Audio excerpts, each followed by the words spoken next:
అందరి బాధ చూసిన తర్వాత దయగల గణేశుడి మనస్సు కరిగిపోయింది.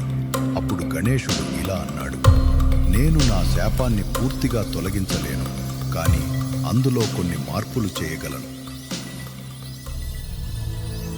అప్పుడు గణేశుడు తన శాపాన్ని సవరిస్తూ, ఇకపై చంద్రుడు 15 రోజుల పాటు నెమ్మదిగా క్షీణించాల్సి ఉంటుందని, దానిని కృష్ణపక్షం అని పిలుస్తారని, ఆ తరువాత 15 రోజులు చంద్రుడు మళ్లీ ప్రకాశవంతంగా మారుతూ వస్తాడని, దానిని శుక్లపక్షం అని పిలుస్తారని ప్రకటించాడు. అందుకే చంద్రుడు నెలలో ఒక్కసారి మాత్రమే పౌర్ణమి నాడు తన పూర్తి అందాన్ని పొందగలుగుతాడు. అంతేకాకుండా శాపం యొక్క గొప్ప ప్రభావం భాద్రపద మాసంలో శుక్లపక్ష చతుర్దశి రోజున ఉంటుంది. దీనిని గణేష్ చతుర్థి అని కూడా పిలుస్తారు. ఆ రోజు చంద్రుడిని చూసిన వారు ఖచ్చితంగా నీలాపనిందల పాలవుతారని గణేశుడు స్పష్టం చేశాడు.